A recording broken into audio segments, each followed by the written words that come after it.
Hey, how are you? Oh my gosh, it's so great to see you again. Thanks for coming back to my channel. I'm just working on a sequel to my book. I wrote a little book called You Are Taller Over the Phone, and I'm working on the second series now here.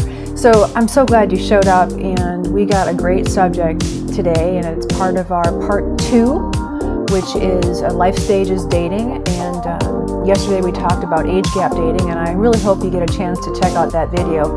It's about 20 minutes long, which is double the length that I normally do, and I quickly learned that I need all new hardware and faster internet speeds because it took me almost all day to edit and upload and all that. So today, until I get my new internet speed all installed, I'm gonna split this up into 2 parts, okay? So today we are talking about dating while separated, or dating someone who is separated.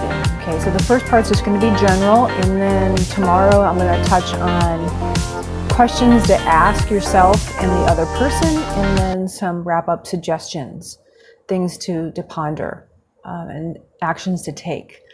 So I think if any of us have dated at all, we have run into a situation where this person isn't legally available to marry. So when you're younger, of course, this is far less likely to happen. But as you move into your late 30s, 40s, and 50s, this happens almost all the time. Almost all the time. So it's a really important subject. First of all, being separated doesn't mean one is available legally, physically, or emotionally. In fact, being separated when you're married really means you're married. You're still legally married, and you cannot remarry. So the separation really is a legal term to describe the first phase of the dissolution of a marriage, okay? Which usually includes someone moving out of the house, someone getting an apartment, okay? Now, who is it?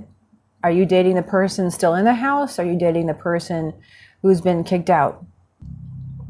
Have you ever dated somebody you thought was single, and you're at dinner with them or coffee, and then they plant the bomb?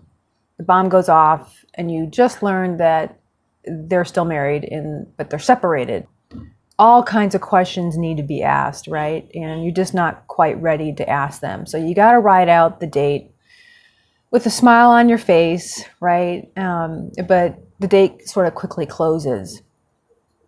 So that brings me up to the point. Should you state that you're separated on your profile, on your online dating profile? And the answer to that is yes, yes, and yes. Because honesty is always the correct answer when it comes to integrating your life with another human being. Okay, whether it be in business or as friendships or just in lovemaking. All right. Do the relationships that are separated, one person is separated or both, do they last? And I'm not a real big believer in statistics, because I think there's always a lot of variables left out, either intentionally or unintentionally. And I'm not simply suggesting to go do a field study all on your own to answer the question.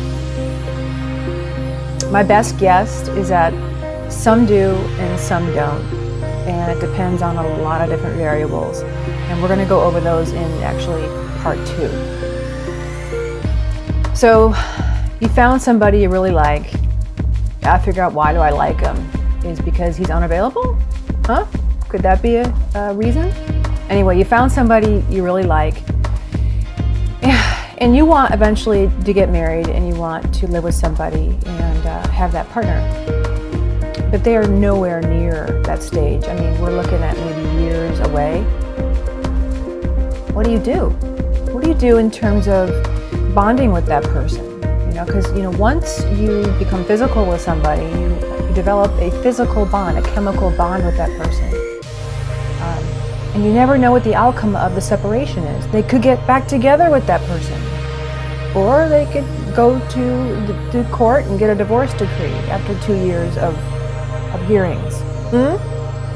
You just don't know. So my best advice to you is no lovemaking until you are 99.9% sure that you all can be exclusive. It's just you dating each other, and that you're okay with that person talking with their soon-to-be ex, and that there's monogamy, that you're not kissing other people, you're not holding hands with other people, and that you're both willing to sacrifice a little bit now for the greater good. And you need to talk about what that greater good is. Is there longevity between the two of you? Are you in this for the long haul? Do you both want to get married eventually, right? These discussions need to be had not only in your head, but between the two of you. I can't stress this enough. Don't be afraid to talk. Don't be afraid to make mistakes and say the wrong thing, because you can always clean up. You can always say, God, that didn't come out right. I'm so sorry. I'm just trying to be honest with you and take care of myself and contribute to the relationship the best I can. So please forgive me if I overstepped, if I said something the wrong way. I hope we can work through it. You know, just tools like that will get you everywhere and get you through anything. All right. All right. Well, I'm going to wrap it up for today because we're going on about 8 minutes, and tomorrow is going to be very exciting as well. So please, by all means, stay tuned tomorrow. And thank you again for subscribing to my channel, and maybe even sharing and commenting and liking and coming back. Did you know that today is the World Bipolar Day? It used to be called Manic Depression, and then they moved it to bipolar. That's bipolar mood disorder, actually. So this is a day where you can recognize that mood disorder is an actual disease, and it's progressive, and it gets worse if it's not treated. And while I'm not a doctor, I am trained in plant-based nutrition, and I've had my own experience living with bipolar. My mother was bipolar. I don't have it myself. But I do know that there are a lot of our environmental reasons and contributing factors to bipolar.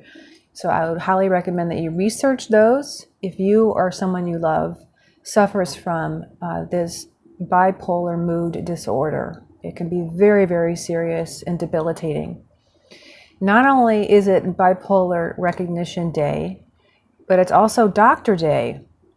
And we all know that there's many kinds of doctors out there. So, and your mom is a form of a doctor because she's helped you heal. And we know that things can be doctored. Documents can be doctored. So we need to recognize that as well. Okay. It's National Pencil Day. Now, I don't know who comes up with these things, but I'm telling you, it's the truth. This is a reality. It's National Pencil Day. So put down your pens, pick up your pencils, and write a few things by hand and use your eraser thoroughly. Here's one. National I Am in Control Day. Whoa. Okay, now on a spiritual level, yeah, we do have a say in things, but I think there's something going on up there that's far more powerful than me, particularly, and maybe you individually, and maybe us collectively. So, yeah, I'm in control of my thoughts. I definitely know how to manage my thoughts, and because I know how to manage my thoughts, I can manage my feelings, right? I Am Control Day. So we got lots of things to celebrate. Oh, one more I want to share with you. It is Take a Walk in the Park Day. Oh, that's easy. Let's do it. Just don't do it at night when you're in New York City. Okay, during the day, and maybe bring your dog or someone with you, depending on where you are. Don't live in fear. Don't live in fear. All right, that's all I got. I'm going to go back to writing my sequel, and thanks again for stopping by.